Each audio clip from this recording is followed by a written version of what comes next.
The story began in a peaceful fishing village. A little girl was playing by the lake while her father prepared to fish. He walked towards the water with his net. The girl started crying because she was sad that her father was going into the water to work and leaving her alone on the shore. So, the father came out of the water and sat down to play with her. He made funny faces and silly movements, which made the girl laugh and become happy again. Suddenly, the father started writhing in the water. Something beneath the surface was pulling him, dragging him to the depths. The girl kept laughing, thinking her father was still joking with her. She didn't realize he was in real danger until he completely disappeared, leaving only blood rising to the surface. The villagers believed the man had been eaten by a river demon, so they pooled their money to hire a Taoist priest to exorcise the demon. Through his rituals, the priest managed to trap a giant stingray, confidently claiming that the threat had been eliminated. However, a young demon hunter named Xuanzang passed by and sensed that evil still lingered. He warned the villagers that the big fish was not the real demon and that the danger in the water was not yet over. The villagers, agitated by the boastful priest, refused to listen. Instead, they grew angry with Xuanzang, mercilessly beat him, and tied him up, hanging him upside down in the village square as punishment. Believing the water was now safe, all the villagers went for a swim, but soon their celebration was interrupted. The real river demon suddenly appeared and swallowed a woman whole. The villagers panicked and scattered, thinking they would be safe if they stayed out of the water. But they were wrong. The river demon began to extend its long tongue to hunt them. The little girl tried to run to her mother, but the demon's tongue wrapped around her. The villagers pulled with all their might and finally tore the tongue, dragging the girl towards the bridge. But the next moment, the river demon leaped out of the water and swallowed her completely. Her mother went insane, desperately diving into the water to save her daughter. Meanwhile, Xuanzang was biting at the ropes, struggling to free himself. Underwater, the mother froze in terror as she came face to face with the monster. The river demon glared at her with rage as she cried and begged it to return her daughter. But, of course, the demon ignored her pleas and devoured her too. The river demon then shattered the surrounding buildings, causing the villagers to lose their footing and slide towards the river. A baby slipped towards the water, but just in time, Xuanzang broke free. He jumped onto the bridge, then onto a floating plank, catching the baby before it fell. As Xuanzang held the infant, the river demon appeared again. Using the demon's own weight, Xuanzang escaped at the last second with the baby in his arms. The demon got stuck on the plank, and Xuanzang jumped back to safety, returning the child to his mother. At the same time, the cowardly priest was hiding among the crowd. Suddenly, a huge woman panicked and ran.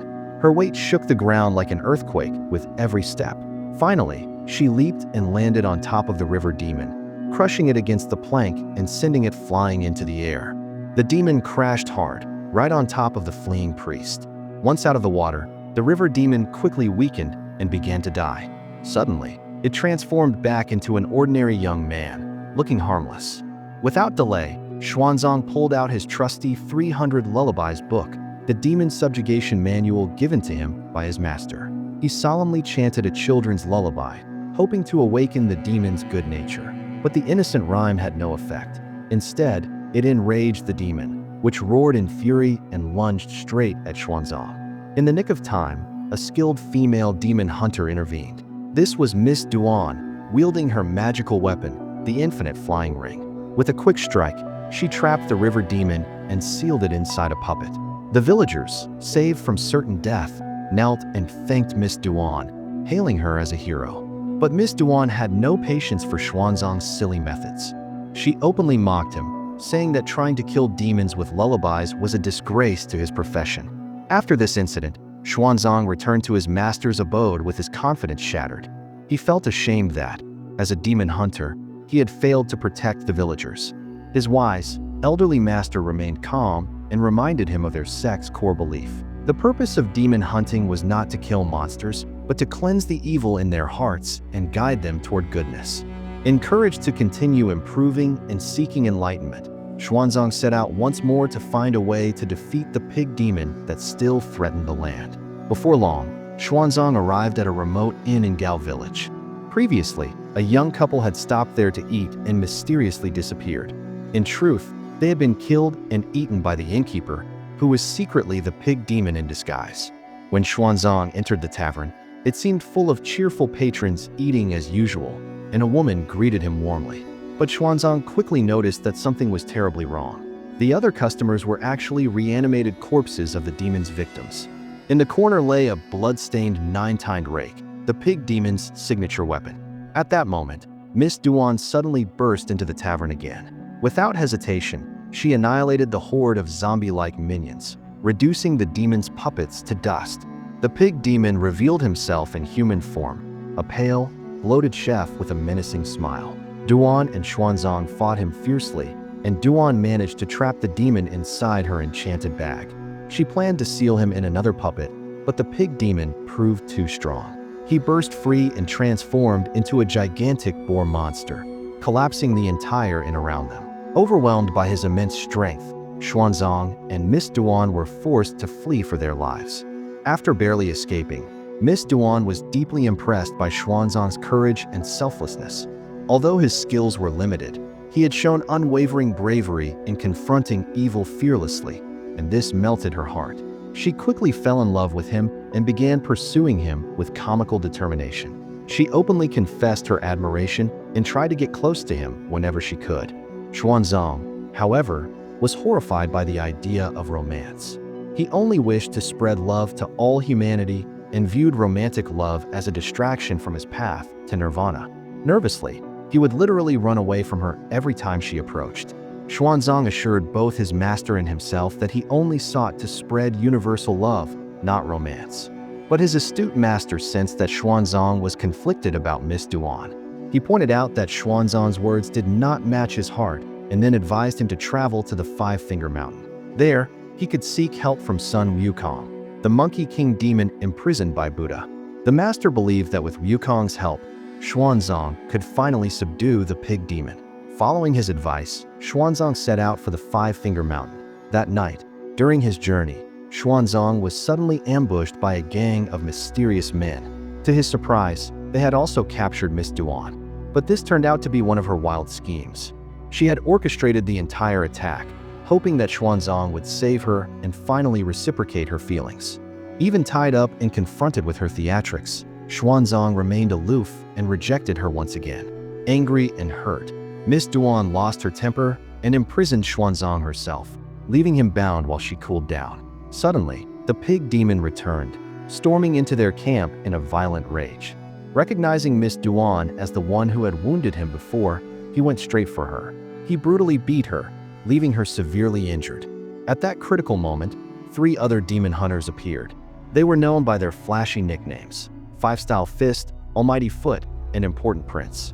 Lured by the opportunity to defeat the infamous pig demon, they briefly engaged with him and managed to scare him off, at least for the moment. Freed in the chaos, Xuanzang rushed to Miss Duan's side. He tended to her injuries with genuine concern. Seeing him so anxious, Miss Duan mistook his worry for affection. Believing he finally cared for her, she confessed her love again, hoping for a different answer. But Xuanzang, gently but firmly, refused once more, holding true to his higher calling. Heartbroken and furious, Miss Duan tore Xuanzang's treasured 300 Lullabies book to shreds before his eyes. She left him in despair, the tattered pages scattering across the ground. After this painful moment, Xuanzang continued his journey alone. Determined to find the Monkey King, he endured days of difficult travel. At last, he arrived at the Five-Finger Mountain. In a tranquil valley filled with blooming lotuses, he found a hidden cave sealed with lotus flowers. Inside, he discovered the legendary demon King Sun Wukong, trapped under Buddha's seal for 500 years. In the darkness, an eccentric, disheveled old man greeted him. This strange figure was none other than Sun Wukong himself, disguised in human form. Wukong cheerfully explained how he ended up there. 5 centuries ago, he had been the Monkey King who wrought havoc in heaven, and Buddha punished him by trapping him under the mountain. Now, Wukong begged Xuanzang to release him from his prison. Sensing an opportunity, Xuanzang proposed a deal. He would consider freeing Wukong, but only if the Monkey King first helped him subdue the pig demon terrorizing the land. If they succeeded, Xuanzang assured him that Buddha would surely see his sincere repentance and perhaps grant mercy. Unbeknownst to Xuanzang, Miss Duan had been secretly following him. She now entered the cave and rejoined him. She was alarmed to see Xuanzang negotiating with the dangerous Monkey King, but refused to leave and insisted on helping. Adopting the role of a cooperative ally, Wukong suggested a plan. Since the pig demon had been a lustful performer in his past life, they could use a seductive dance to lure him out. Miss Duan immediately offered herself as bait. Without hesitation, she began a mesmerizing song and dance in the moonlight, hoping to draw out the pig demon. The plan worked. Attracted by the performance, the pig demon emerged from the shadows. In that moment, Wukong dropped his act and unleashed his power. With astonishing ease, he beat the pig demon into submission in a matter of moments. Miss Duan quickly pulled out her magic bag and captured the weakened demon, sealing it in a small puppet, just like the earlier water demon. Miss Duan was euphoric. She handed both puppets, the pig demon and the water demon, to Xuanzang as gifts, giving him credit for conquering them.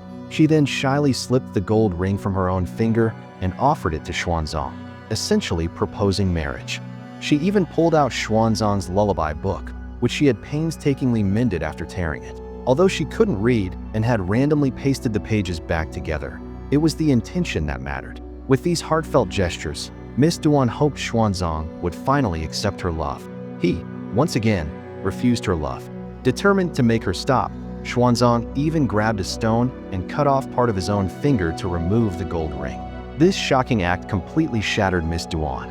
Heartbroken, she walked away crying, devastated by his rejection. As she disappeared, Xuanzang felt a pang of regret deep in his heart. All the while, Wukong had been silently observing. Wukong pretended to sympathize. He tricked Xuanzang into picking one of the lotus flowers at the cave's entrance. Unknowingly, Xuanzang removed the final seal, keeping the Monkey King imprisoned. With an evil laugh, Wukong sprang out of the cave, free after 5 centuries, and instantly restored his true form, an enraged monkey demon clad in battered golden armor. Xuanzang was horrified and cried out that even outside the cave, Wukong could never escape the reach of Buddha. Enraged at the mention of Buddha, Wukong flew into a furious rage. With a powerful blow, he sent Xuanzang flying, leaving him severely injured and coughing up blood. He then grabbed Xuanzang by the hair and ripped it out by the roots, stripping all the hair from the top of his head. In an instant, Xuanzang lay on the ground, bloody and bald, looking like a monk against his will. At that moment, the 3 rival demon hunters dramatically appeared, eager to claim the glory of defeating the Monkey King. They charged with their best techniques, but Wukong was far beyond their power. With disdainful ease, he destroyed them.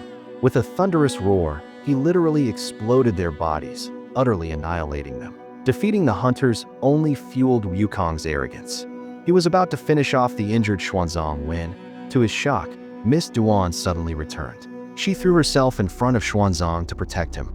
She taunted Wukong and drew his fury onto herself. Wukong, now completely enraged, attacked her with all his might. She fought bravely, but was no match for him. As Miss Duan lay dying, Xuanzang finally realized how much he loved her. Holding her in his arms, he tearfully confessed that he had loved her all along. Miss Duan smiled faintly and passed away in his embrace, fading into golden motes of light in the wind. Grief-stricken, Xuanzang clutched the mended lullaby book. Upon closer inspection, he realized the random pages now formed the Great Sutra of the Buddha's light. In that moment, enlightenment struck him. He recited the sacred sutra with pure sincerity, praying for divine aid. A blinding bolt of light split the sky. Buddha's giant palm descended and crushed Wukong into the ground, pinning him beneath it. When the dust settled, Wukong was trapped and unable to move. Xuanzang calmly approached and took Miss Duan's gold ring. He placed it on Wukong's head. The ring constricted and transformed into a golden headband. Son Wukong was now destined to become Xuanzang's disciple. Through tragedy and loss, Xuanzang achieved enlightenment. He understood that only by experiencing pain and attachment could one truly let go and embrace a greater love for all. His master bestowed upon him the title Tang Sanzang, the ordained monk who would journey to the west. Tang Sanzang then set out on the legendary journey to the west.